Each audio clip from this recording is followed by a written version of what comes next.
Bienvenidos a Foros HRN-TSI. El tema de hoy: el comportamiento de las economías de la región en el 2024, cifras e indicadores.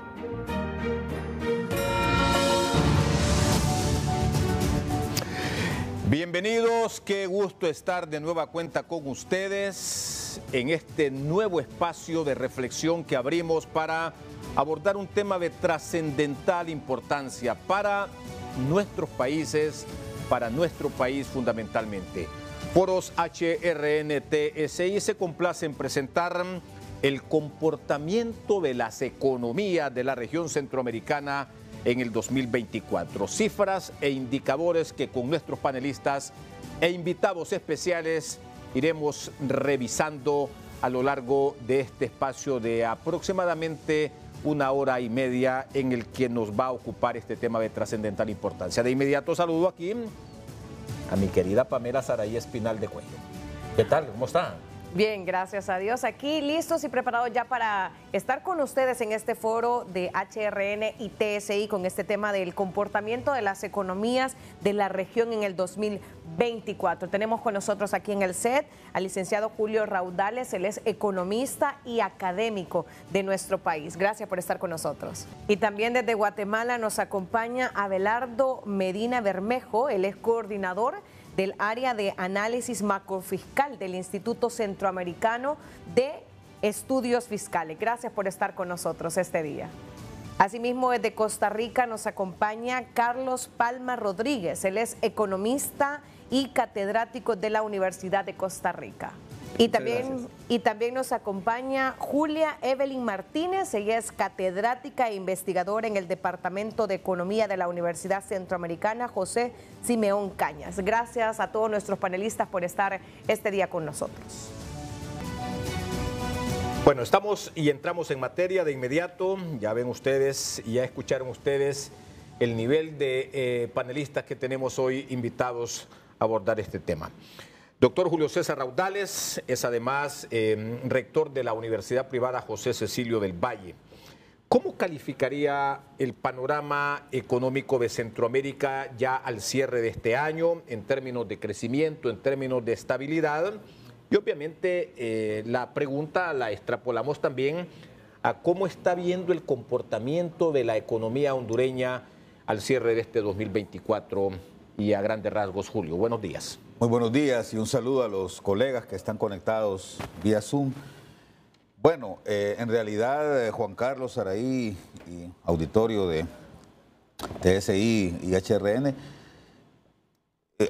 la región centroamericana sigue recuperándose luego de los efectos de la pandemia que nos asoló en el 2020. Esto todos sabemos que tuvo un impacto muy fuerte no solamente en la producción centroamericana, sino también en la salud, y tuvo efectos sociales fuertes. Hay que recordar que las economías del Istmo Centroamericano son bastante precarias en general, y particularizo el caso de Honduras, ¿no? Honduras es quizás el país de Centroamérica, del Istmo, de los 6 países que componen, o los 7 países que componen el Istmo Centroamericano geográficamente, el país que más vulnerable ha sido a los efectos de situaciones externas. Tiene una economía sumamente abierta, tan abierta como la del resto de Centroamérica. Hay que recordar que si sumamos las exportaciones e importaciones de Honduras, la suma de ambas es mayor que el total del Producto Interno Bruto. Es decir, tenemos una economía con una apertura superior al 100%. Y solo para efectos de comparar, en el caso de Estados Unidos, por ejemplo, Estados Unidos, su grado de apertura económica, es decir, si sumas exportaciones más importaciones y lo comparas con el Producto Interno Bruto, es el 10% del Producto Interno Bruto, las exportaciones y las importaciones de Estados Unidos. En el caso de Honduras, es tan abierta la economía, y esto, por supuesto, la hace muy vulnerable a los shocks o a los efectos que pueden tener problemas o situaciones externas. Y precisamente el COVID o la COVID que nos azotó en el año 2020-2021 afectó probablemente más a la economía hondureña que al resto de Centroamérica. Pero volviendo otra vez al Istmo, La recuperación continúa. La mayoría de los países, creo que todos sin excepción, han logrado ya superar el nivel de Producto Interno Bruto que tenían antes de la pandemia. Eso es positivo. Hay que recordar que hay países en Latinoamérica que no lo han logrado. Por ejemplo, Cuba no ha logrado tener el Producto Interno Bruto que tenía en el 2019. Solo para que tengan un dato ahí presente. Entonces, en ese sentido estamos bien. La cosa va marchando relativamente normal. También hay que recordar que después de la pandemia, uno de los efectos rebotes fuertes que hubo para toda la región también fue la inflación. Todos los países experimentaron inflaciones altísimas. En la mayoría de los países del Istmo Centroamericano en el 2022 tuvieron inflaciones que suman 2 dígitos ya, o sea, arriba del 10%. Honduras llegó a 9.8%, pero digamos que el promedio centroamericano anduvo más o menos en ese número, ¿no? Y afortunadamente también se ha logrado ya disminuir o controlar un tanto la inflación, pero yo vuelvo a puntualizar el caso de Honduras. Honduras en este momento, Juan Carlos, Saraí y colegas, sigue siendo el país que tiene la inflación más alta del Istmo, ¿verdad? Que no es una inflación relativamente controlada, no llega al 5%, pero es una inflación en términos relativos con respecto al resto del Istmo Centroamericano, quiero decir, está un poco más elevada, ¿no? Bueno, y durante este 2024 se esperaba que el crecimiento del Producto Interno Bruto para Costa Rica y Panamá experimentara un crecimiento más robusto debido a los sectores de servicio y comercio exterior. Abelardo Medina con nosotros nos puede explicar, y gracias nuevamente por estar este día aquí en Foros HRN y TSI, ¿cuál es la tasa de crecimiento del Producto Interno Bruto de la región centroamericana este año y cuáles son esos sectores que han ido liderando la economía? Bueno, primero que todo, muy buenos días. Es un placer acompañarlos desde la ciudad de Guatemala. Debemos reconocer de que, a pesar de que en la región centroamericana tiene algunos aspectos en común, las cosas han ido cambiando dramáticamente. Por ejemplo, cuando nosotros platicamos sobre el comportamiento, la dinámica de lo que ocurre en el Triángulo Norte de Centroamérica, es muy diferente de lo que platicamos que sucede en la región sur de Centroamérica. Por ejemplo, efectivamente, nosotros ya en CEFI no le prestamos tanta atención al crecimiento del Producto Interno Bruto, no porque no sea importante, porque la mayor parte de la dinámica que hemos tenido en los últimos años ha sido fuertemente impulsada por un influjo masivo de remesas internacionales, al extremo que, por ejemplo, en el caso de Honduras, Guatemala y El Salvador, estas remesas internacionales ocupan entre el 20 y el 25, ya llegando al 30% del Producto Interno Bruto.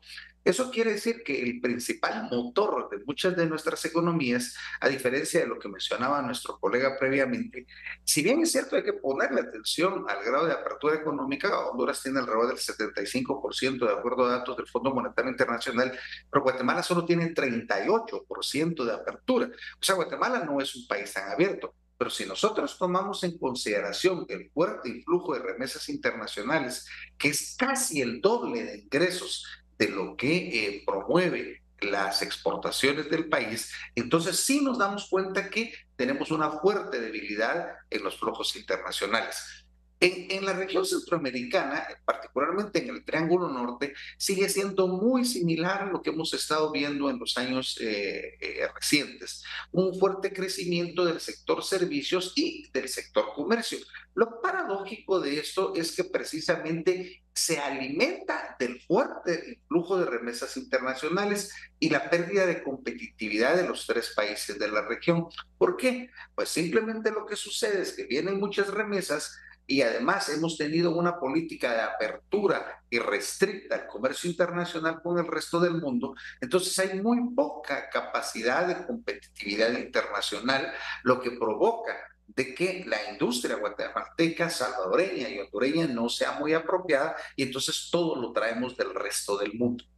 Entonces, si nos preguntan cuál es la dinámica, pues es lo mismo que hemos estado viendo, un poco de servicios, pero más que todo un crecimiento importante en el comercio. Por supuesto que aquí tenemos un distinguido amigo de Costa Rica, pero por lo que nosotros percibimos, afortunadamente, y lo voy a decir de esta manera, Costa Rica ha tenido un importante, bueno, a diferencia del resto de la región, una importante transformación que ha ido cambiando, que no dependan, para empezar, solo de un cierto número de productos monocultivistas, sino han tenido un cierto sesgo hacia el ámbito de producción industrial.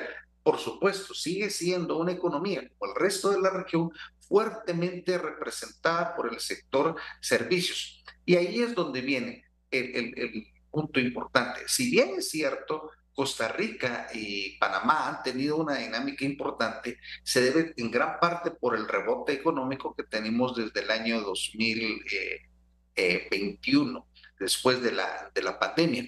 Sin embargo, en Costa Rica, nos lo platicaré más ampliamente nuestro amigo más en las siguientes oportunidades, gran parte de que no se ha desarrollado completamente es precisamente de la fuerte restricción económica que ha impuesto su propio gobierno con el propósito de tratar de controlar el crecimiento de la deuda que ellos han tenido en los últimos tiempos. Pero entonces, si lo decimos en términos generales, es un poco difícil, pero sí podemos decir que la dinámica económica de la región centroamericana en la última década difícilmente ha cambiado.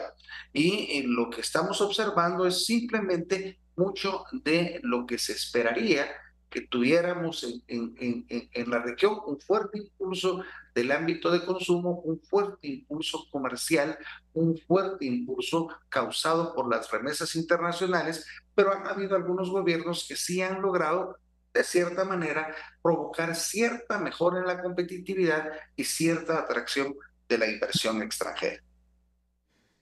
Bien, muchas gracias, doctor Medina. Doctor Medina Bermejo. Bueno, está con nosotros en efecto el doctor Carlos Palma Rodríguez, él es catedrático también de la Universidad de Costa Rica.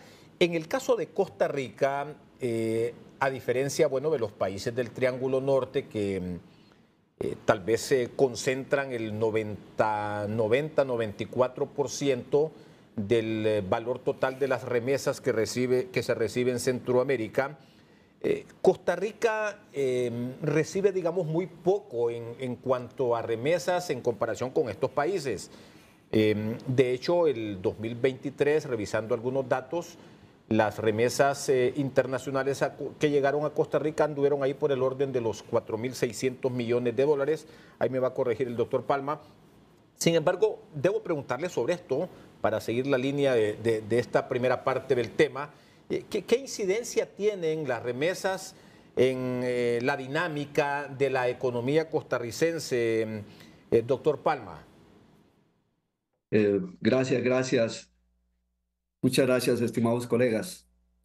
Un saludo al pueblo hondureño por todo lo que fue el huracán Sara, así que mi solidaridad con ese hermano país. Mire, vamos a ver, ya lo han expresado los estimados colegas Julio y Abelardo. Las economías de Centroamérica han venido creciendo después de la pandemia alrededor de un 3% del Producto Interno Bruto. Y efectivamente eso se debe a una poca recuperación de las economías basadas precisamente en lo que se ha explicado, servicios, comercio, eh, remesas, zonas francas y productos manufactureros, etcétera. Pero tal vez lo importante de esto es señalar de que Centroamérica, que en el pasado era un país, era una región bastante agrícola, hemos ido perdiendo competitividad en los productos agrícolas. El café, el banano, la piña, en el caso nuestro, han sido productos que muy pocamente se van recuperando. Y yo creo que no hay duda de que todo Centroamérica depende de nuestras exportaciones a los Estados Unidos. Eso es una realidad que es muy importante reconocerla porque vamos a estar frente a un nuevo gobierno en donde va a establecer muchas restricciones al comercio y al tema de las remesas. Efectivamente, las remesas en Costa Rica no son significativas. 3.000, 4.000 millones de dólares al año es lo que se pueden estar recibiendo, porque hoy día Costa Rica se ha diversificado tanto y las zonas francas han tenido tanto impulso que realmente nuestra economía se está impulsando precisamente por las zonas francas. Zonas francas que tienen un crecimiento de alrededor del 20% anual, que es la que empuja la economía. Esta es una economía que ha crecido un poquito más que las economías de Centroamérica, porque andamos alrededor de entre un 3,5%.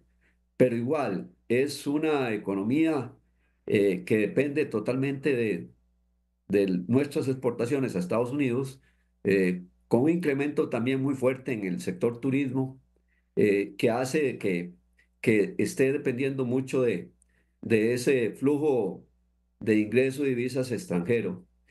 Y lo que es más importante, creo yo, es que en el caso de Costa Rica, hemos venido teniendo, digamos, mucho apoyo de la inversión extranjera directa. Alrededor de hoy día tenemos unas 700 zonas francas que son precisamente las que se originan de esa inversión extranjera directa. También la economía está un poco controlada en lo que es la inflación, igual que el resto de Centroamérica.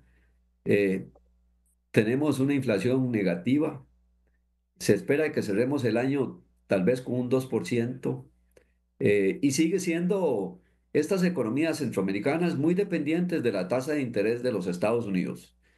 La Fed, el Banco Central de los Estados Unidos, siempre tiene una tasa de interés bastante alta que hace de que realmente no nos permita tanto acceso a créditos para eh, recuperar más rápidamente el crecimiento de nuestras economías. Y creo yo que el gran reto que tenemos en, en esta región es ver cómo hacemos más, logramos más productividad del sector agrícola. Las tecnologías tenemos que utilizarlas más rápidamente porque nosotros tenemos los recursos, eh, tenemos mano de obra, tenemos tierra, tenemos recursos naturales, tenemos bosques, etcétera, que permiten de que esta región se convierta en una región modelo en el sector turismo y en el sector agrícola. Sin embargo, creo que uno de los condicionantes es precisamente las tasas de interés. El poco apoyo que hay para los sectores agrícolas creo que es uno de los factores que están limitando el crecimiento de nuestras exportaciones del sector agrícola. El café, por ejemplo, es un producto que hoy día cada vez se está consumiendo más. Ya China lo está consumiendo ya en mayores cantidades y por lo tanto debemos tratar de implementar más la ayuda al sector agrícola. Por supuesto que hay que seguir trabajando en los otros sectores, sectores de servicios, sectores de zonas francas, buscando nuevos socios. China es un nuevo socio, toda la zona asiática es un nuevo socio y por lo tanto creo que tenemos un gran reto ahí como países centroamericanos. También está con nosotros la doctora Julia Martínez. En Guatemala la inflación está controlada hasta el momento. En Costa Rica ha tenido una desaceleración durante el 2023, pero se espera que se mantenga por encima de la meta del Banco Central. Y Honduras ha tenido altos niveles de inflación. ¿Cómo está influyendo la inflación global en las economías de estos países y cuál de los países centroamericanos de nuestra región han sido los más afectados? Bueno, en el caso del, perdón, en el caso de El Salvador, es el país que tiene la tasa de inflación más baja de toda Centroamérica, inclusive ahora en el mes de octubre del 2024, el último dato que nos ha proporcionado la Dirección de Estadísticas oficiales del gobierno es que ha habido una deflación, una disminución en el crecimiento de los precios de menos 0,07%, lo cual podría indicar pues que en el caso salvadoreño la inflación provocada por el COVID provocada también por los conflictos internacionales y también por la alta dependencia de las importaciones de alimentos, especialmente provenientes de Estados Unidos y de Guatemala, pues ya comenzó a ceder y va a llegar pues a lo que ha sido en promedio en los últimos 20 años, lo que tiene el proceso de dolarización de la economía, a una tasa de inflación que oscila entre el 1, 2 o hasta 3% anual. Y es porque El Salvador, a diferencia del resto de países de Centroamérica, es una economía dolarizada, en la cual el nivel de precios de la economía del país tiende como a converger con el nivel de precios de economías dolarizadas, como principalmente con la economía de los Estados Unidos. Pero en El Salvador ahí tenemos un problema, que aquí en El Salvador no se puede hacer política fiscal, política monetaria, porque al ser una economía dolarizada, aquí no se puede haber impresión pues, de dólares, sino que los dólares entran al país por dos vías principalmente. Uno, por la vía de las exportaciones, que están sufriendo una caída progresiva, sobre todo porque las exportaciones salvadoreñas están constituidas por productos de confección, maquilas de textil. Principalmente esas son las exportaciones. El café ya hace ratos que dejó de tener importancia o peso en la estructura de exportaciones, y en la medida que la economía de los Estados Unidos se está volviendo o tratando de recuperar los empleos de las marcas estadounidenses, que las tiene los empleos fuera de Estados Unidos, y regresarlas a Estados Unidos, pues esto ha ido acompañado de una disminución en el empleo en la maquila y en la producción de la maquila textil, que como le decía es el primer rubro de exportación. Y el otro rubro mediante el cual entran los dólares a El Salvador es el de las remesas. Y en el caso de El Salvador, es que las remesas son la variable principal para explicar no solo el comportamiento del crecimiento económico, sino que también explicar otras variables, como por ejemplo el déficit comercial o la balanza de pagos, etcétera. Actualmente las remesas provenientes de todo el mundo, pero principalmente de Estados Unidos, el 97% de las remesas que entran a El Salvador representan el 26% del Producto Interno Bruto. Es decir, aquí nos enfrentamos a dos variables, que son las exportaciones y que son las remesas, que son las que determinan el dinamismo de la economía salvadoreña, y tanto las exportaciones como las remesas están creciendo muy poco durante el año 2024 y amenazan por los cambios que está habiendo en la política estadounidense, sobre todo en la política comercial, de aumentar aranceles a las importaciones, por una parte, y por otra parte, el programa que tiene o la propuesta, digamos, que tiene el nuevo presidente de Estados Unidos de realizar la mayor deportación de la historia. Creo que El Salvador se va a ver afectado en el término de crecimiento y estabilidad macroeconómica, y también a nivel de la microeconomía, por estas disposiciones que se han tomado por el gobierno de los Estados Unidos. Pero en general la economía salvadoreña, con eso termino, la economía salvadoreña sigue siendo la economía con la menor tasa de crecimiento, la menor tasa de atracción de inversiones extranjeras, el país más desigual de toda Centroamérica, con la mayor dependencia de las remesas, y sobre todo con un nivel de empobrecimiento de la población que sigue profundizándose pese a un supuesto milagro económico que en la narrativa oficial se dice que está ocurriendo. Bueno, no es un paradigma que los países centroamericanos nos parecemos mucho, y sobre todo los países del Triángulo Norte, en variables, en indicadores, en cifras. Bueno, ahí tenemos una variable común prácticamente, que es el déficit en la balanza comercial. Ese es un indicador que lo tenemos, o una variable que lo enfrentamos casi que comúnmente a nivel de los países centroamericanos. Sin embargo, en este escenario en el que nos parecemos tanto en cuanto a variables, a indicadores y cifras, ¿qué país de la región está marcando diferencias respecto a su crecimiento, respecto a sus indicadores, Julio?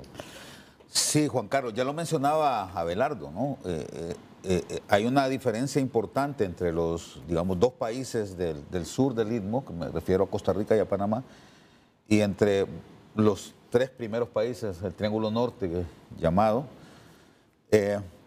por las mismas dinámicas que tienen sus economías, ¿no? Y eso se ve muy claramente. Entonces, cuando tú dices que las economías centroamericanas son parecidas, pero al mismo tiempo son muy heterogéneas, ¿no? Salvo El Salvador y Honduras, que tienen un dinamismo parecido, ya lo decía la doctora Martínez. Tenemos un PIB relativamente igual, si lo medimos en dólares, para el 2023 fue de más o menos de unos 34.000 millones de dólares. El nivel de remesas con respecto al Producto Interno Bruto también es más o menos parecido. En Honduras anda más o menos en un 27-28%, representan, mejor dicho, el 27 y el 28% si lo comparamos con el Producto Interno Bruto. Costa Rica y Panamá tienen un comportamiento totalmente diferente. Si bien es cierto, hay problemas similares, como bien lo mencionabas, el comercio o la balanza comercial es un gran reto para todos, pues el caso de estas dos economías que han logrado, gracias a las reformas que hicieron hace algunos años ya, hay que recordar que ninguno de los dos países tiene ejército. En eso se parecen mucho Panamá y Costa Rica, porque eliminaron sus ejércitos, Costa Rica mucho antes, pero Panamá también ya lo hizo. Y la dinámica del sector servicios ha sido mucho más grande, ¿no? en el caso de ambos. Nosotros, y dejo afuera Nicaragua, porque Nicaragua es un país muy particular, es una economía muy pequeña, si la comparamos incluso con Honduras y El Salvador, es más o menos la mitad de la economía. Y empezando por el tema que no conocemos cifras, ¿verdad? Sí, bueno, sí existen cifras, el Banco Central de Nicaragua reporta, y también el Fondo Monetario y el Banco Mundial, y anda más o menos en 17.000 millones, solo para darte el dato. Es más o menos el 50% de la economía salvadoreña y hondureña, aunque en términos del producto per cápita, pues puede ser que mejore un poquito, porque nosotros tenemos 10 millones de habitantes, El Salvador algo similar, mientras que Nicaragua tiene menos población. Pero el punto acá, Juan Carlos y amigos, es que los retos siguen siendo grandes, sobre todo por la incidencia de la pobreza y la desigualdad, ¿verdad? Que en el caso de Guatemala, El Salvador y Honduras, como bien decían los colegas, es muy evidente que estamos bastante retrasados, y que justamente eso nos convierte en los tres países del Istmo más expulsores de personas, ¿verdad? De hecho, siguen saliendo muchas personas de acá de Honduras por motivos fundamentalmente económicos, ¿no? Y el otro problema importante, que justamente la semana pasada lo estuvimos conversando con otro grupo de colegas que vinieron acá a un congreso a la Universidad José de Silio del Valle, colegas latinoamericanos, es que tenemos una persistente problemática de políticas públicas. Y cuando hablo de esto me refiero a la economía política de esas políticas públicas. Te pongo solamente el caso de Honduras. Tenemos 3 años ya prácticamente de estar discutiendo una ley o una reforma tributaria que no ha sido posible implementar, fundamentalmente por la falta adecuada de un diálogo.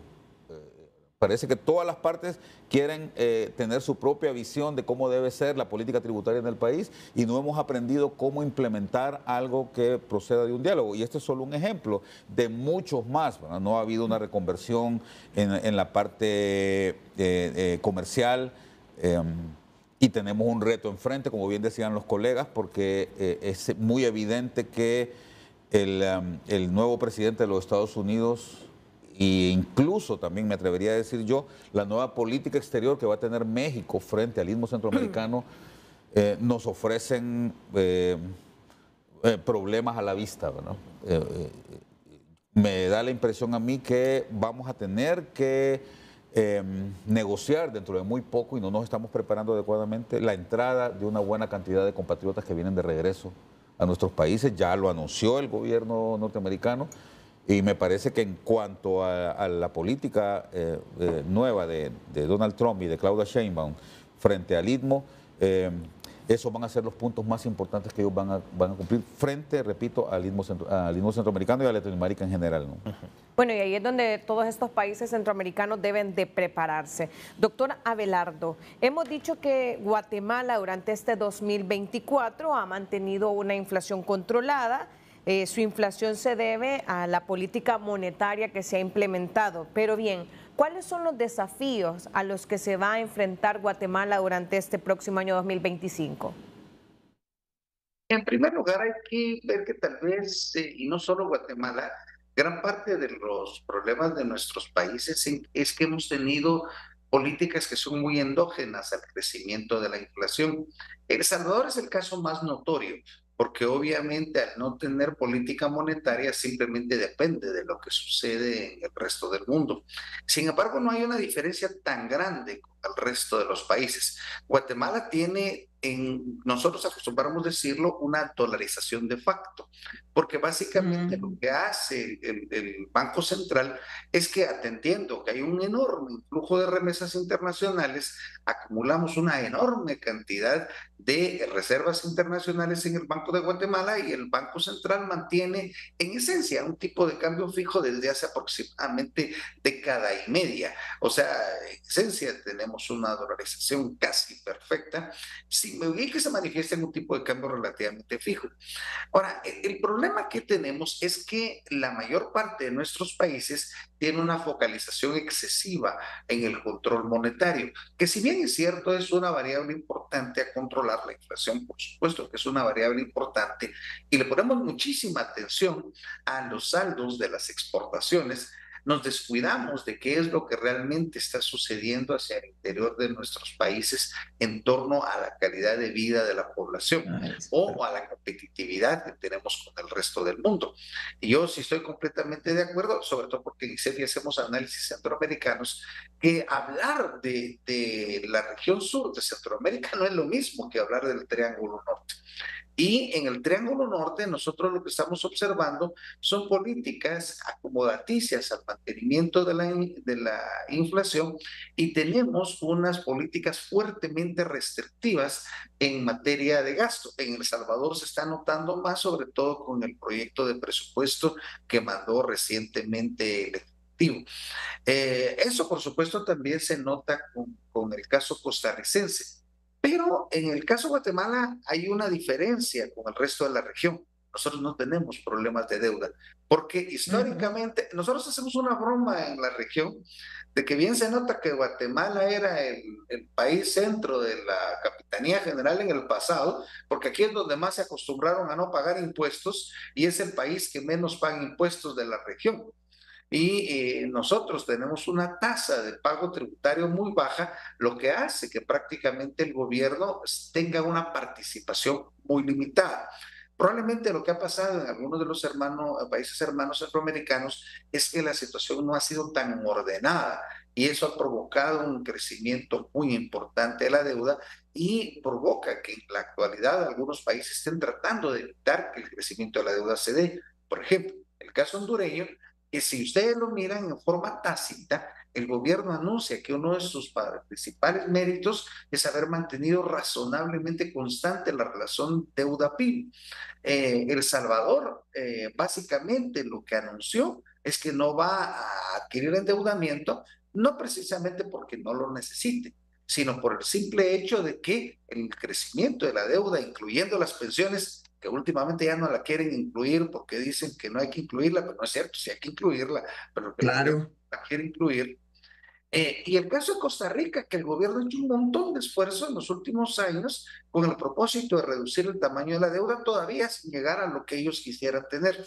Entonces, lo que estamos viendo son políticas de la región en donde lo que pretendemos es mantener estable o relativamente bajo el nivel de inflación, relativamente constante el nivel de la deuda y todo lo demás se vuelve acomodaticio. Y se nos olvida que debemos preocuparnos por el bienestar de la población, uno, y segundo, por mantener competitividad. Allí nuestro colega Palma nos lo dirá con mayor amplitud, pero Costa Rica sí ha sido más exitosa que la región porque Sí. del 100% de la inversión extranjera directa que viene a la región, entre Costa Rica y Panamá acumulan cerca del 70%. O sea, lo que nos queda al resto, a los otros 4 países, es básicamente nada. A pesar de que en los 4 países hemos impulsado una cantidad de incentivos extraordinarios a la inversión, Pero no se nos funciona. olvida que atraer inversión no es cuestión solo de incentivos tributarios, no es solo de que voy a perdonar impuestos, sino de crear condiciones de gobernabilidad, condiciones de bienestar socioeconómico, condiciones de buena infraestructura, etcétera. Entonces sí, tenemos políticas muy acomodaticias al mantenimiento de las cosas constantes. Perfecto, gracias, doctor Medina. Ya seguiremos en este diálogo, en estas reflexiones. En el caso costarricense, bueno, hay una proyección de crecimiento económico este año de que va a llegar a un 4%. Sin embargo, en el indicador del Producto Interno Bruto, ¿cómo medir ese crecimiento moderado que ha tenido el Producto Interno Bruto costarricense? Y no sé si quiere aportar algo respecto al tema del manejo, de cómo ha manejado Costa Rica la deuda, su deuda, y el impacto que esta ha tenido en el crecimiento o en la economía misma del país. Doctor Palma Rodríguez. Sí, gracias, Julio. Vamos a ver, repasando datos, después de la pandemia, yo creo que todos nuestros países vieron incrementada la pobreza, el desempleo y lo que es tal vez más preocupante, ya lo decían los colegas, el índice de Gini, que es la desigualdad que hemos tenido. Creo que esos son factores muy importantes que nos han golpeado muchísimo a todos nuestros países. Eh, y ahí yo concuerdo de que hace falta reformas estructurales eh, precisamente para que busquen un poco cobrar los impuestos a quienes no lo están pagando. El tema que hoy día se aduce de que es necesaria una renta global es una discusión que hemos venido teniendo. Hay sectores que efectivamente mantienen recursos en el exterior y que no están pagando impuestos y por lo tanto creo que ese es uno de los factores que necesitamos ir haciendo ajustes para cobrarle a aquellos sectores que han venido teniendo una serie de beneficios. Eh, Vamos a ver, con relación a la pregunta que hace Julio, sí, Costa Rica tiene estimado de que vamos a tener alrededor de un 4% de crecimiento para el 2025. Ya tuvimos hoy, este año estamos con un 3,5% de crecimiento del Producto Interno Bruto, pero lo decía anteriormente, eso se debe básicamente al crecimiento de nuestras zonas francas y turismo, que son factores que eh, han fomentado, digamos, más la atracción de inversiones y por lo tanto el país se ha visto beneficiado por esas actividades económicas. Sin embargo, todavía hay muchas deficiencias en el campo de los servicios, de manufacturas, de la industria, etcétera. Y, y efectivamente, Costa Rica en el año 2018 realizó una serie de reformas eh, que llamamos Ley de Fortalecimiento de las Finanzas Públicas, donde se estableció por ley de que el crecimiento no puede, de que, perdón, la deuda, la relación deuda-PIB no podía crecer más del 60%. y si no podía crecer más del 60%, los presupuestos del gobierno central anuales no podían tener crecimiento. Hasta tanto esa relación no se bajara, no fuera menor al 60%. En la medida en que la relación deuda-PIB esté por debajo del 60%, el país sí puede aumentar el presupuesto anual. ¿Por qué? Porque los componentes de nuestros presupuesto central, del gobierno central, eh, el pago de remuneraciones, el pago de todo lo que son sueldos y salarios, el pago de la amortización e intereses de la deuda y el pago de las pensiones son componentes muy altos. Y entonces poco espacio le quedan al país precisamente para dedicar recursos a todo lo que es infraestructura y a todo lo que son obras de desarrollo. Tenemos deficiencias en todo lo que es sistema de transportes, carreteras, vías, puertos, aeropuertos.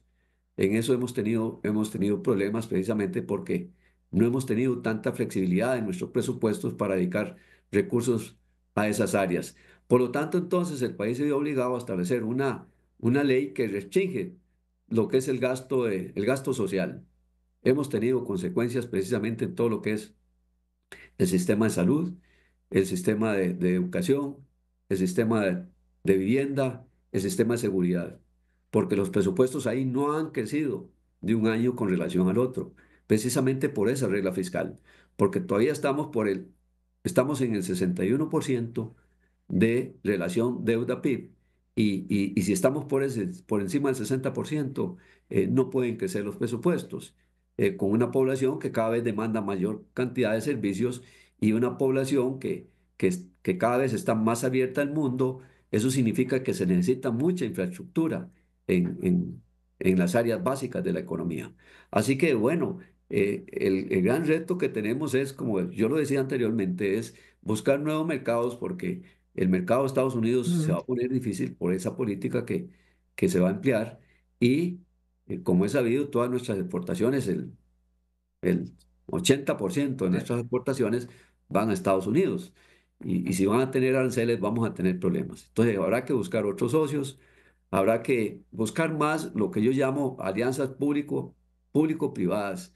Me parece que llegó el momento en donde nuestros gobiernos no tienen la capacidad de ir generando todos los cambios necesarios como avanza la economía. Hoy día la inteligencia artificial es un componente nuevo que tenemos que aprovecharlo y ese componente es tan rápido que sí tenemos que hacer alianza público-privada precisamente para mejorar puertos, aeropuertos, nuevas vías de comunicación, etcétera, que permitan más abaratar costos. Necesitamos disminuir la, la- esa dependencia que tenemos de tantos bienes que estamos importando y estamos exportando, pues, eh, relativamente un poco menos de lo que importamos y entonces tenemos ese déficit que se hablaba en la balanza comercial. Nuestros países son deficitarios en nuestra balanza comercial. Países tan abiertos hoy día al mundo nos están afectando. Y ahí hay un efecto que todavía no lo estamos viendo tanto, pero que poco tiempo, unos meses lo vamos a ver, y es precisamente que nuestras monedas se van a devaluar, se van a devaluar porque efectivamente no tenemos suficientes exportaciones con relación a las importaciones que podamos darle sostenimiento, Y a- si no es a través de la inversión extranjera. bueno, y hablando de los factores que están afectando a la economía de nuestros países, ¿qué tan resilientes han sido las economías de Centroamérica ante las crisis internacionales? Hablamos de la pandemia del COVID-19, también la guerra de Ucrania, entre otros. Doctora Julia. Sí, yo creo que en la medida de lo posible, porque siendo economías tan pequeñas, tan abiertas hacia el exterior y tan dependientes de las importaciones, pues no fue fácil recuperar los niveles anteriores a la pandemia del COVID-19, es decir, tomando como referencia el año 2019. Pero de acuerdo a los datos que yo tengo, todos los países de Centroamérica, excluyendo a mi país, a El Salvador, ya se recuperaron a los niveles previos a la pandemia, incluyendo las reservas internacionales netas de estos países, ya llegaron y algunas veces superaron el nivel el nivel de reservas internacionales, que es tan importante porque es lo que asegura el funcionamiento del comercio exterior durante cierto tiempo ante un posible shock externo, ¿verdad? Algo imprevisto y que se pueda seguir importando, ¿verdad? Y que no se sufran de carencias que puedan llevar a una recesión económica. Sin embargo, en El Salvador es el país de Centroamérica que no ha logrado recuperar ni la tasa de crecimiento anterior a la del 2019, ni las reservas internacionales todavía están muy bajas, y también es la que en lugar ha tomado como camino principal no el aumento en la productividad interna, no en la diversificación de las exportaciones, no en el mejoramiento de la capacidad adquisitiva, es decir, en la demanda interna de su población, sino que ha optado más bien por tener una política de atracción de inversiones basada en las exenciones fiscales, ¿verdad? Y en la construcción de megaproyectos que son de carácter extractivista, que lo que están haciendo es sí, mejorar, como decimos, la fachada de El Salvador, la imagen, ¿verdad? De lo que se ve en El Salvador en ciertas fotografías, pero que está obligando a las comunidades y a las familias que están ubicadas en esos territorios y que estaban dedicadas estas familias, sobre todo la del corredor seco mesoamericano, la parte que corresponde a El Salvador, a la agricultura de subsistencia y a la pequeña ganadería, la están obligando a desplazarse internamente, o bien continúa el flujo de migrantes de manera irregular hacia los Estados Unidos. Por ejemplo, El Salvador, todo el mundo esperaba que con digamos, la caída significativa en los índices de violencia proveniente de estas estructuras delincuenciales llamadas las maras, ¿verdad? Que prácticamente están desarticuladas y están eliminadas. Algunos están en la cárcel, otros salieron del país y otros no se sabe dónde están, pero la cosa es que se ha disminuido mucho, ha aumentado más bien el índice de percepción de la seguridad. Fíjese que sigue siendo el país de Centroamérica que menos atrae inversión extranjera directa. Inclusive este año, en el segundo semestre, se tuvo una inversión extranjera directa negativa de menos 11.16 millones de dólares. Es decir, en lugar de entrar, fue más la inversión extranjera que salió que la que entró. Y esto es debido a que hay algo que también hay que tomar en consideración en el análisis, como decía muy bien Abelardo, de economía política de nuestras economías, el tema de la seguridad jurídica.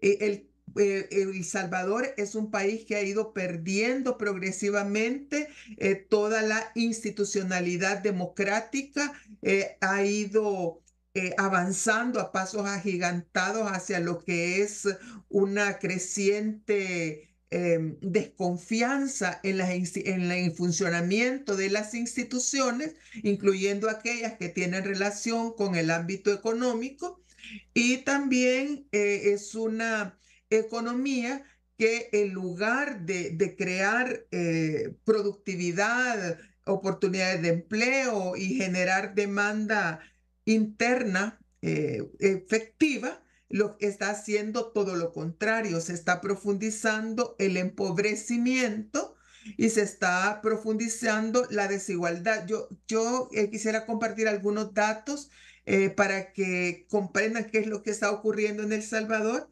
En El Salvador la economía es tan desigual que el 10% de las familias más ricas del país concentran, nada más el año pasado, el 60% de la riqueza generada, ¿verdad? Que se mide a partir del ingreso nacional. El 10% más rico controla el 60% de la riqueza, mientras el 50% más pobre se queda con menos del 5% de la riqueza creada en ese mismo año. Esos son datos oficiales. Además, en El Salvador, el 1% más rico de la población apenas tributa, es decir, su tasa de tributación efectiva tributa el 26.1% del total de impuestos, mientras que el 50% de la población más pobre paga impuestos o tributa por el orden del 51.2% de los impuestos, lo que nos muestra pues una estructura económica y social altamente regresiva, en donde los que tienen menos acaparan la mayor parte de la riqueza y son los que pagan menos impuestos, sobre todo por la política de exenciones fiscales. Actualmente hay casi 25, 27 leyes que facilitan las exenciones fiscales para atraer inversiones, mientras que la mayor parte de la población que tiene empleos de alta precariedad. CEPAL estimó este año que el 70% del empleo en El Salvador, es decir, 7 de cada 100 personas que están empleadas, está en el sector informal de la economía, teniendo unos niveles de ingreso promedio que son absurdamente bajos de cara al costo de la vida. Fíjese que el salario promedio en El Salvador, datos oficiales, es de $407.92. Las mujeres ganan menos, $344 mensuales. Los hombres ganan un poquito más, $403 mensuales, pero eso no es el problema, porque si el costo de la vida fuera bajo, esos salarios a lo mejor alcanzarían. El problema es que el costo de la vida en El Salvador ha sido estimado en $902 mensuales. $902 mensuales para una familia de 3 personas. Sí. Entonces, usted comparan lo que cuesta vivir en El Salvador, sobre todo teniendo una economía dolarizada, versus lo que es el ingreso promedio o los salarios promedio. No estoy hablando de mínimos, sino que de promedio de El Salvador. Y eso es lo que nos da, pues, que en El Salvador no solo hay un problema con los datos de la macroeconomía y de la estabilidad financiera, sino que los datos son de la microeconomía y tienen que ver con problemas de sostenibilidad de la vida de la mayor parte de familias. Licenciada Martínez, debemos hacer en este momento nuestra primera pausa y ya seguiremos con usted, con el doctor Abelardo Medina, con el doctor Carlos Palma Rodríguez y en el estudio aquí también de HRN-TSI, el economista y catedrático nacional Julio César Raudales.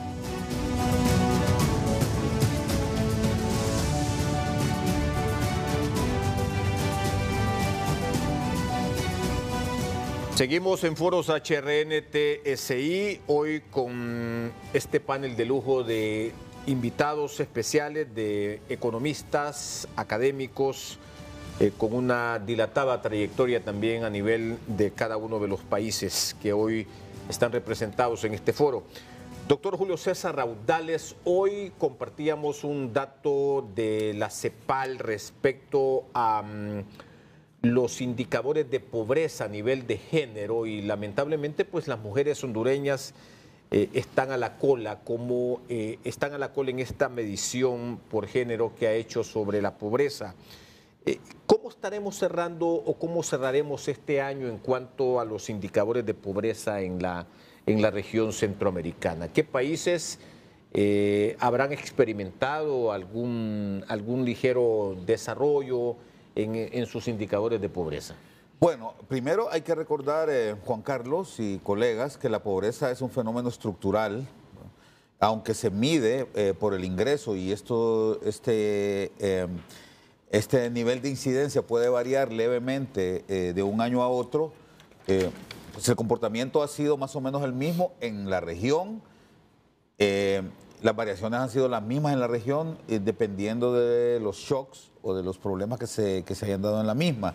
Digo esto porque hay que recordar, Juan Carlos, y voy a mencionar, por supuesto, el caso de Honduras, que nuestro país había mantenido durante prácticamente todo lo que va del siglo XXI un índice o indicadores de pobreza general de entre 62 y 66%,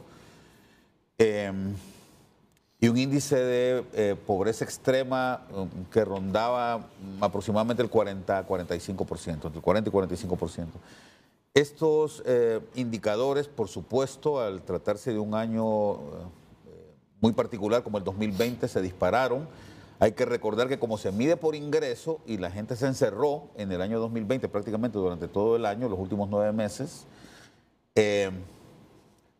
la pobreza se disparó a arriba del 70%, llegó a ser, de acuerdo a la misma medición que hacía en aquellos años el Instituto Nacional de Estadística, del 75%.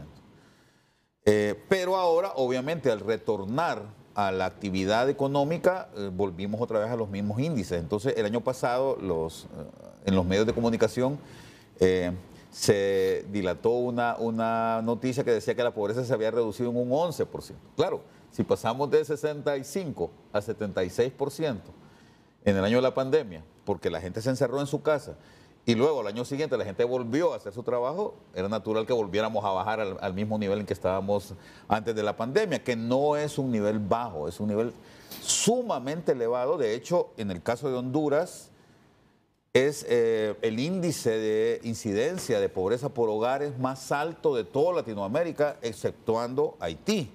Aunque en el último reporte que sacó la CEPAL, y eso me provoca a mí mucha curiosidad, sale Honduras incluso por debajo de Haití en el índice general de pobreza. Yo creo que eso es muy discutible. Mira, yo conozco Puerto Príncipe, he estado ahí y te puedo decir que la diferencia es abismal, ¿verdad? Sin demeritar el hecho de que en Honduras exhibimos índices de pobreza muy precarios, muy altos, pero es incomparable Haití con Honduras. Ahora, todavía no tomamos agua de la alcantarilla. Sí, no, es una cosa, no. Yo creo que hay que ir a Puerto Príncipe, que yo conozco nada más la capital, pero hay que ir ahí para enterarse de la diferencia que existe, ¿no? Pero bueno, volviendo otra vez a Centroamérica, el punto fundamental acá es que no ha habido, en lo que va del siglo, indicadores que permitan visualizar que va a haber una reducción importante en la pobreza.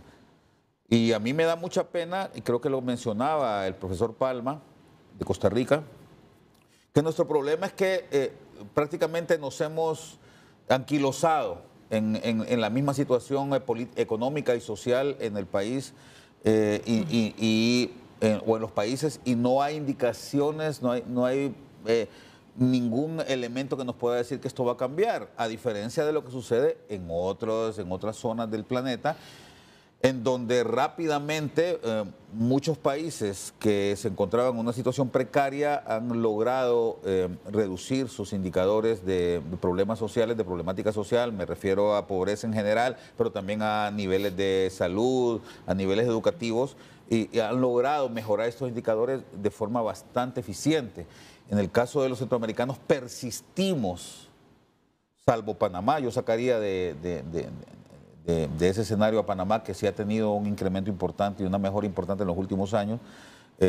Persistimos en la misma problemática y da la impresión de que las políticas que se han implementado en nuestros países han sido muy poco efectivas. El nivel de gasto, en el caso de Honduras, por ejemplo, el nivel de gasto público, que ronda más o menos el 28, el 30% del Producto Interno Bruto, si bien es cierto, es elevado, Honduras incluso ya está por encima del promedio centroamericano en gasto en educación. Fíjate qué interesante esto. Antes del año 2000, Honduras está por debajo del promedio centroamericano en gasto social, en gasto en educación, en gasto en salud, en gasto en protección social. Estaba por debajo del promedio. En este momento, y gracias al esfuerzo que se hicieron durante todo el siglo, las administraciones dijeron vamos a aumentar el gasto social. Pero ¿qué sucede? Los niveles de pobreza siguen siendo los mismos, los niveles de desigualdad siguen siendo los mismos, el bajo nivel educativo, la escolaridad. Honduras sigue siendo el país con la escolaridad más baja de Centroamérica, sigue siendo el país que exhibe los peores indicadores de desnutrición crónica en infantes y en niños de menores de 5 años, a pesar de que ha aumentado tanto el gasto en educación y el gasto en salud. Entonces la pregunta acá es, ¿qué tipo de eficacia tiene el gasto público en nuestro país por lo menos? Pero yo creo que pudiera también pasar esto al resto de los y pasarle esta inquietud o esta pregunta también al resto de los colegas. ¿Qué tan eficiente está siendo el gasto? Porque lo que está claro es que lo hemos incrementado y a costa de deuda, porque como bien decía el profesor Abelardo, el problema que hemos tenido nosotros, a diferencia de Guatemala, es que hemos incrementado el gasto, pero no hemos incrementado fuertemente la gestión tributaria. La presión tributaria en Honduras sigue siendo del 17% del Producto Interno Bruto, mientras, repito, el nivel de gasto llega al 25 o 27%. ¿Cómo financiamos esa diferencia entre gasto e ingresos? Pues fundamentalmente con deuda, ¿no? Entonces nos hemos sobreendeudado y cualquiera diría, bueno, está bien endeudarse, si cuando yo compré mi casa también me endeudé fuertemente, ¿no? Pero era mi casa, ¿no? Y entonces ahora ya la estoy terminando de pagar y estoy contento, ¿no? Pero si nosotros nos hubiésemos endeudado y lo que se viera en el país es que hay mejores niveles de gasto en educación, ¿verdad? Es decir, que las niñas y los niños ahora están aprendiendo muchísimo más, estamos listos para confrontar los grandes retos que implica la inteligencia artificial en el país, pero lamentablemente no sucede eso. Y en el caso de salud pasa exactamente lo mismo, ¿verdad? Y obviamente ni siquiera me voy a referir en detalle a lo que está pasando con el tema de infraestructura y otros elementos que son importantes para generar crecimiento futuro, ¿no? Doctor Abelardo Medina, el crecimiento económico de la región ha sido inclusivo en términos de la reducción de la pobreza. ¿Considera usted que Guatemala ha ido avanzando durante este año 2024 y qué se espera para el 2025? Por supuesto, uno tiene que ver con la muy poca efectividad y en la calidad del gasto. No voy a hablar en este momento todavía del volumen de gasto, porque Guatemala se ha caracterizado por ser siempre o disponer del gobierno más pequeño de la región. Pero también hay que reconocer que mucho de lo que se utiliza en la región es muy discutible. De hecho, una evaluación que hicimos en ICEFI con respecto al caso guatemalteco en particular, estimamos que alrededor del 22% del presupuesto de gastos del Estado para cada año se desperdicia en usos inapropiados y en corrupción de parte del organismo público. Entonces, si nos damos cuenta que hay pocos recursos y además lo utilizamos en forma inapropiada, entonces simplemente nos damos cuenta sobre el efecto muy pobre que hay sobre el bienestar de la población regional. Obviamente los países, particularmente los países del CEA4, tienen unos enormes problemas de corrupción, al extremo que Nicaragua, Guatemala y Honduras están en el cuartil inferior de países más corruptos del mundo. No es exactamente lo mismo, aunque si yo platico con los hermanos costarricenses, que he ido a viajar de vez en cuando, ellos me van a decir que de acuerdo a su percepción, la corrupción en Costa Rica es rampante. No, pues no hay comparación con respecto a lo que nosotros tenemos en el resto de la región. No quiere decir que no haya corrupción, simplemente que no es comparación. Hay muchos aspectos que analizar sobre eso todavía. Costa Rica, bueno, según los datos oficiales, logró una, desde el sector oficial llaman una histórica disminución en la pobreza y la desigualdad. Sin embargo, quisiera escuchar de usted como académico, ¿cómo ha librado Costa Rica este año, cómo está librando Costa Rica este año la lucha contra la pobreza desde la institucionalidad? Sí, gracias, Julio. Bueno, efectivamente, como lo han expresado los colegas, eh, la pobreza ha venido aumentando en toda nuestra área. Y, y los datos que se reflejan en Costa Rica, que si bien es cierto, reflejan una disminución, ese dato no es real. Y no es real por lo siguiente. Nuestras economías, y el caso de Costa Rica es también un caso particular, las actividades económicas han pasado de la formalidad a la informalidad. Informalidad. Nosotros tenemos alrededor de un 45% de nuestra economía informal. Eso hace de que, y después de la pandemia ha venido aumentando. Después de la pandemia, muchas actividades formales pasaron a la informalidad porque tuvieron que cerrar los negocios, porque dejaron de participar en el mercado, etcétera, etcétera. Simplemente desaparecieron. Esa gente tuvo que pasarse a la actividad informal, en hacer cosas desde la casa, desde de sus terrenos, etcétera, etcétera. Y entonces ahí encontramos un problema. Cuando nosotros medimos la pobreza se mide en términos de la gente que anda buscando trabajo entre la población económicamente activa.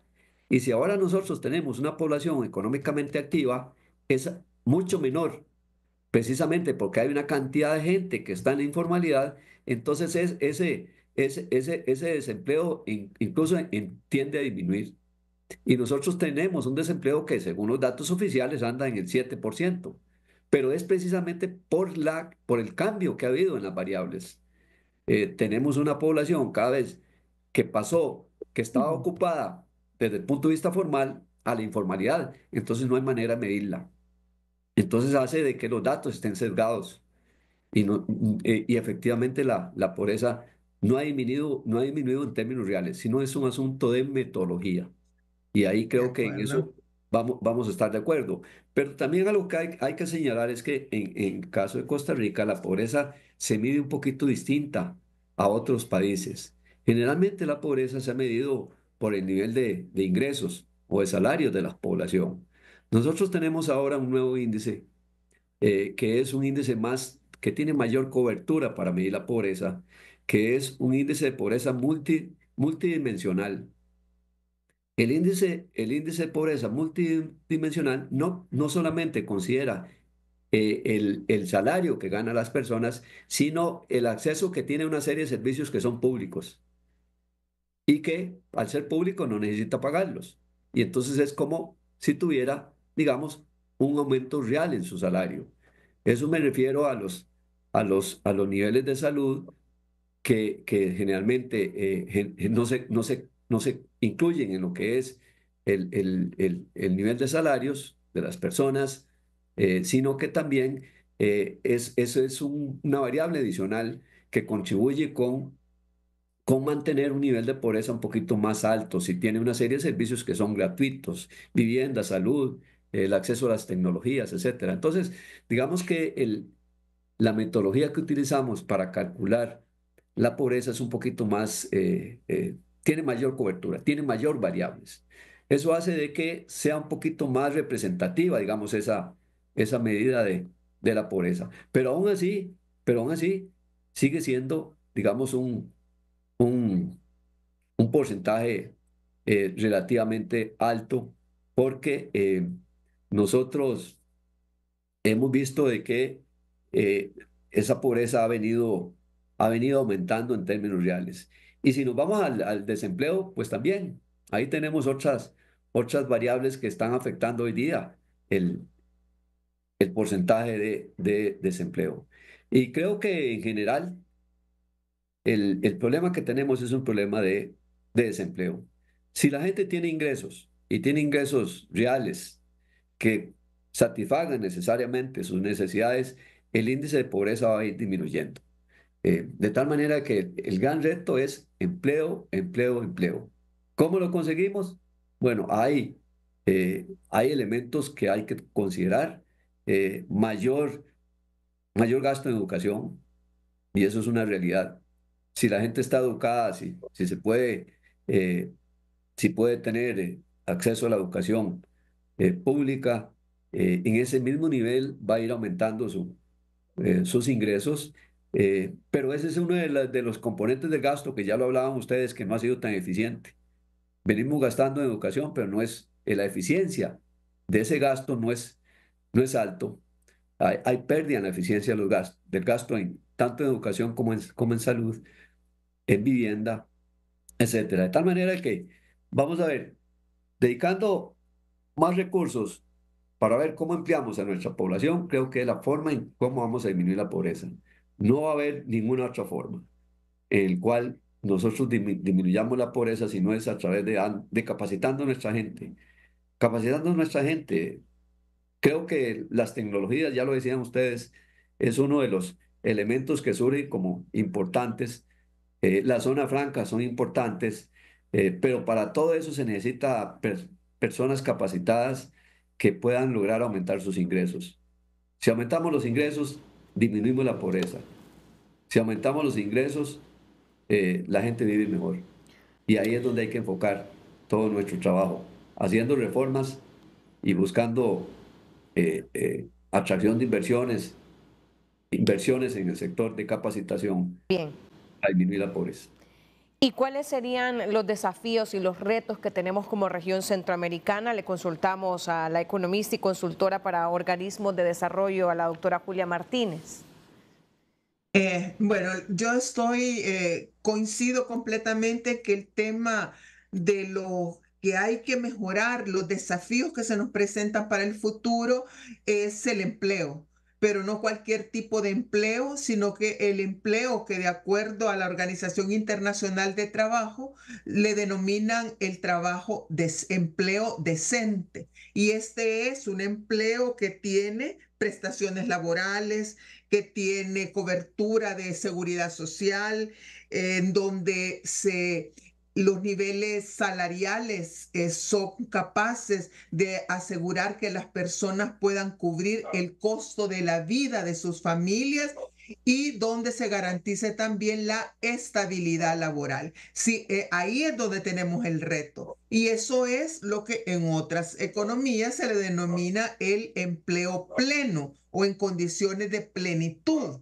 Porque en el Centroamérica, sí, las tasas de desempleo son relativamente bajas. Por ejemplo, en El Salvador, la tasa de desempleo de la gente que no tiene ningún tipo de ingresos provenientes de una actividad económica es de apenas el 6%. Pero tenemos que el 42.5% está en condiciones de subempleo. Es decir, no gozan de estas prestaciones laborales, no gozan de esta protección social, no gozan de condiciones de productividad que les permitan mayores ingresos y más bien tienen empleos que les permiten apenas sobrevivir.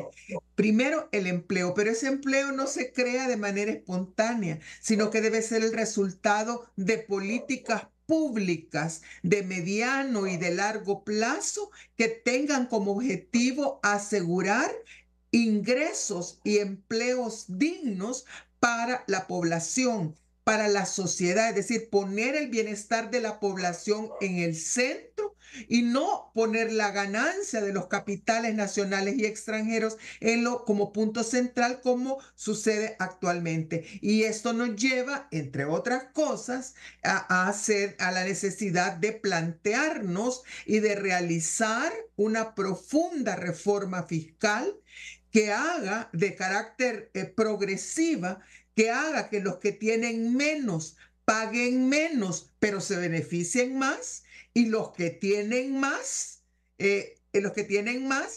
paguen más, pero lo que se gaste no se les devuelva a ellos en obras, sino que esa es una contribución que ellos harán para mejorar las condiciones de salud, de educación, de vivienda, de nutrición. No es posible un país que quiera llegar a desarrollar inteligencia artificial, como es el caso de El Salvador, que quiere, ahora el centro es la inteligencia artificial, teniendo una economía que de acuerdo al Instituto Centroamericano de Nutrición nos dice que 1 de cada 6 niños y niñas en El Salvador tiene o sufre de desnutrición crónica. Y esa desnutrición crónica no solamente es un problema de que están pechitos, delgaditos, veo que no crecen, sino que es un problema de desarrollo de la inteligencia, de desarrollo pleno de capacidades, que es lo que necesitamos para sacar adelante nuestro país. Lamentablemente en El Salvador se está planteando un ajuste fiscal para el próximo año que hace recortes, grandes recortes en el área de nutrición, de salud y de educación y de vivienda, y en lugar de eso propone aumentos en el gasto militar, es decir, en el ejército, que ni lo queremos ni lo necesitamos, pero ahí está. Aumento en armamentos, en equipo y en personal militar. Muy bien. Decíamos a medio programa que es que nos parecemos tanto, ¿verdad?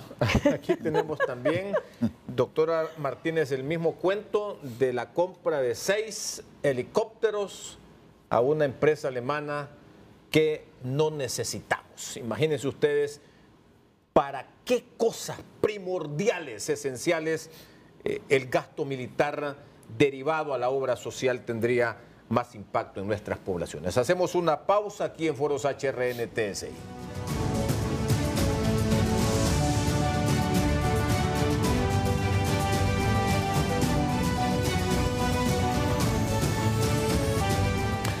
Seguimos ya en la recta final de Foros HRN TSI, a manera de conclusión ya también con nuestros panelistas. ¿Qué reformas estructurales, le pregunto Julio César Raudales, serían necesarias para mejorar la competitividad o cómo podemos hacer para atraer inversión extranjera? Tenemos poco tiempo, pero... Sí, bueno, voy a tratar de resumir en un minuto. Mira, 2 cosas fundamentalmente, Juan Carlos. Primero, es necesario que en el país se generen las condiciones adecuadas para que haya buena inversión, para que haya buenos negocios en Honduras. Reducir el tiempo y el clima de el tiempo en que se abre un negocio y generar un mejor clima de negocios en el país es crucial. Abrir los mercados, generar más libertad económica es fundamental. Pero además es necesario, junto con eso, paralelamente a eso, mejorar la eficiencia en el gasto público para que este gasto sea un complemento adecuado de esa inversión privada. Es lo único que nos va a hacer reducir la pobreza, Juan Carlos. Bien, misma consulta se la realizamos al doctor Abelardo Medina para poder realizar este crecimiento y también la importancia que tiene el sector energético y tecnológico para poder implementar el próximo año 2025 en el crecimiento de las economías de nuestros países centroamericanos. Muchas gracias. La pregunta es relativamente complicada, pero fácil de responder. Lo primero que nos tenemos que preguntar es a dónde vamos. ¿Por qué? Porque si ustedes le preguntan realmente a la sociedad, no a los políticos, de hacia dónde va cada uno de los países de la región, simplemente no saben. O sea, efectivamente tenemos constituciones políticas en donde las constituciones argumentan que el propósito fundamental de los estados es el bienestar de la población, pero vamos a encontrar que en los últimos tiempos lo que tenemos son simplemente gobiernos que están preocupados porque la inflación no suba o porque la deuda no se mueva, pero no se preocupan por el bienestar de la población. Es tan así porque estoy seguro que pasa igual en los 3 países del Triángulo Norte, que los funcionarios públicos ahora utilizan como indicador de éxito el porcentaje de las remesas internacionales con respecto al Producto Interno Bruto, lo cual es absolutamente ridículo. O sea, simplemente respondámonos hacia dónde vamos, pongámonos de acuerdo y trabajemos duro para ir hacia ese punto. Doctor Carlos Palma Rodríguez, catedrático de la Universidad de Costa Rica, ¿qué lecciones habrá aprendido Centroamérica este año? ¿Cómo habrán asumido los gobiernos de la región centroamericana las lecciones que nos habrá dejado este 2024, que ya estamos también a punto de finalizar? Sí, gracias, Julio. Efectivamente, nuestra región está pasando por situaciones políticas complejas. Me parece que eso es un elemento importante. La estabilidad de un sistema político es básico para una recuperación de la economía y para un crecimiento de todas sus áreas productivas. Y eso lo digo porque los sistemas políticos, de los sistemas políticos salen las reformas estructurales. Y estos países necesitan reformas estructurales. Necesitan reformas en el Estado, necesitan reformas en la parte de fiscales para dar más incentivos a todos los sectores que son sectores que tienen capacidad para generar mayor riqueza. Definitivamente estamos en una situación difícil como región frente a un nuevo gobierno que se ve que va a ser muy difícil también la relación y no nos queda otra forma de buscar cómo hacemos de que nuestras economías y nuestros sistemas políticos sean un poco más democráticos para la toma de decisiones, porque necesitamos efectivamente volver los ojos a economía más verde, a turismo, a incentivos de los sectores nacionales, pero eso solo lo hacemos con políticas públicas que vayan a mover, digamos, muchas estructuras que han estado ahí anquilosadas por mucho tiempo y creo que el reto es muy duro, es muy difícil. Yo veo el panorama bastante complejo y bastante difícil y por lo tanto tenemos que seguir trabajando entre nuestra región para buscar esas sinergias que nos permitan tener más fortaleza frente a un mundo más complejo, más complicado, de guerras, de una nueva guerra fría que se puede venir, en fin, seguir trabajando en cada uno de nuestros espacios que tenemos para ver si encontramos un horizonte mucho más claro del que tenemos, pero la situación es compleja. Muchas gracias.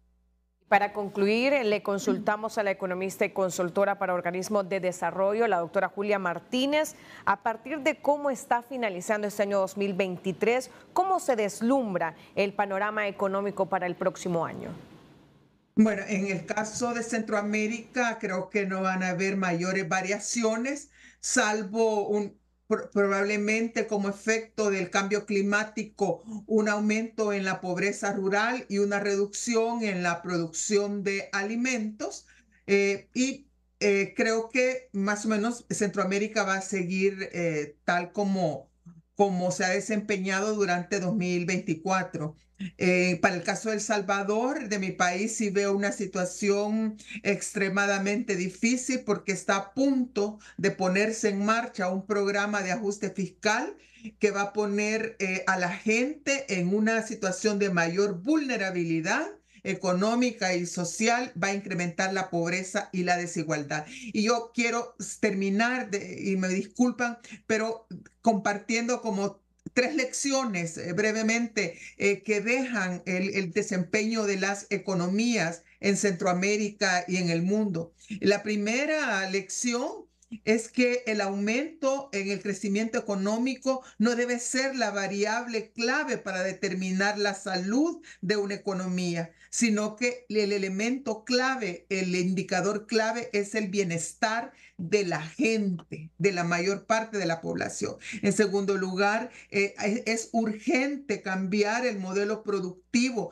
que Centroamérica ha tenido en los últimos 200 años, que ha estado centrado en los intereses y en el bienestar de una minoría de empresas y de familias, y transformarlo por otro modelo productivo que tenga como centro la sostenibilidad de la vida, no solamente la vida humana, sino que la vida no humana, lo cual incluye los ecosistemas, etcétera, etcétera. Y finalmente, y eso se lo digo desde el caso salvadoreño, no olvidemos que la democracia y el respeto y fortalecimiento de las instituciones democráticas son fundamentales para lograr economías florecientes y con capacidad de lograr el bienestar para su pueblo. Muchas gracias por la invitación. Y muchas gracias por permitirme participar en este panel tan interesante. Gracias, doctora Martínez. Nuestra última pausa y venimos ya para la despedida del foro.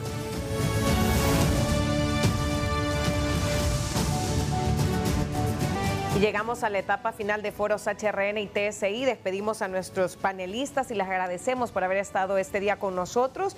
Al doctor Abelardo Medina Bermejo, coordinador del área de análisis macrofiscal del Instituto Centroamericano de Estudios Fiscales de Guatemala. También a Carlos Palma Rodríguez, economista y catedrático en la Universidad de Costa Rica. La doctora Julia Evelyn Martínez, economista y consultora para organismos de desarrollo. Y con nosotros aquí en el set, el licenciado Julio Raudales, economista y académico. Gracias a todos por estar este día con nosotros. Y sobre todo también a nuestros oyentes y televidentes que como cada espacio, cada foro de HRN TSI nos dispensan con su atención. Gracias por habernos acompañado y también a este equipo de producción liderado por Ivy Martínez. Hasta la próxima y gracias por estar con foros HRN TSI.